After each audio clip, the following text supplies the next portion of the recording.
Now, Mark, let's come back to you. And what's Joe Biden up to then? Well, what we're talking about today with the low birth rates and COVID, the abortion issue is kind of wound into this. Biden is preparing to change the rules to attack the pro-life movement. And the pro-life movement and the abortion issue is just sort of the issue of the day with Biden. You know, he would attack the genuine conservative, constitutional conservative movement any way he could. And this is just another way. He wants to use the HIPAA laws to undermine state laws in those states that have prohibited abortion in a strict way since Roe v. Wade was overturned a little over a year ago. So the HIPAA laws just a year or two ago were our friend. Here, I'll read this next one. The Biden administration is preparing an expansion to the Health Insurance Portability and Accountability Act, or HIPAA, as promised earlier this year, which would seemingly serve to protect abortion and infringe on laws passed in pro-life states. So HIPAA was our friend a year or two ago when Americans would cite it, oftentimes in real time. I did myself when I would go in a store in California. I could flash a card I had about the HIPAA law, and they could not prevent me from shopping in that Whole Foods store, even though I was not vaccinated. I actually cited that law and was able to keep shopping. So HIPAA protected my freedom of consent and freedom of choice with regards to the COVID jab. But of course, now they're turning it around and applying it in a pro-abortion way. That is, that a woman getting an abortion should have the same HIPAA protection because they're seeing an abortion, choosing to have one as in equivalency with rejecting a shot. Of course, there are fundamental differences that almost don't even need to be explained. But moving on from there, we'll get through this a little more. It is believed that the new rule will protect both women and abortionists from these pro-life laws, claiming that access to abortion is a civil right. There we go again, where Justice Alito proved when he wrote the majority opinion to overturn Roe v. Wade, he proved definitively that it is not a right. You never have the right to take the life of another except in self-defense under certain circumstances. However, others are already preparing to push back, while still more warned that the rule change will open up the Biden administration to lawsuits. That may be the saving grace of this whole thing. Biden may overstep his bounds.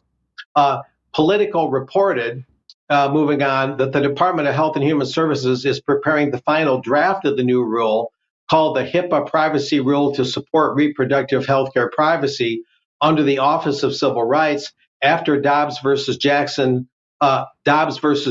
Women's Health Organization ruling that overturned Roe v. Wade.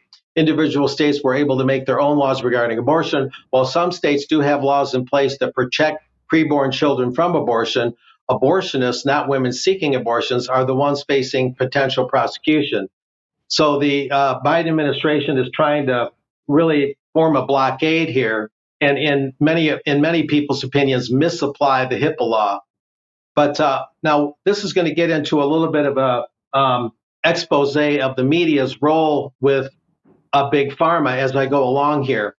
This next one out of Politico, this is the headline. This was a link in the articles I just read. Those were out of WorldNetDaily, WorldNetDaily.net. And from that link, it took us to this article in Politico.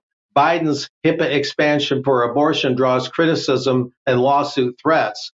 And moving on from there, as you read through this, you begin to see these ads, Politico, the next generation of healthcare therapies. And if you look closely, Pfizer's logo is in there. And I need not read that text there. We can move on from there to the next. And I enlarged it here, Politico, the next generation of healthcare therapies.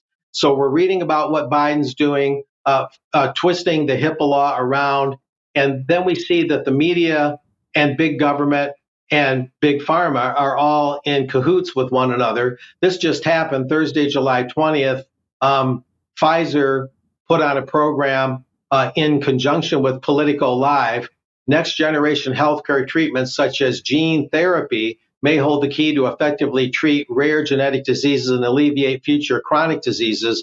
Of course, the mRNA jabs that Pfizer put out to allegedly inoculate people against COVID are gene therapy, basically. And moving on here, we have this is what happened. This is how they promoted it. Come discuss how government and industry can work collaboratively to optimize patient care or patient access to gene therapies in a cost-effective, sustainable way. Underlined, we also will explore the opportunities for increased access to gene therapies and how barriers that limit access to gene therapies are missed opportunities to reduce healthcare disparities. So they're really pushing gene therapy in general. And featured speakers included to the right, Peter Marks, PhD with the U.S. Food and Drug Administration. So there's a government bureaucrat there.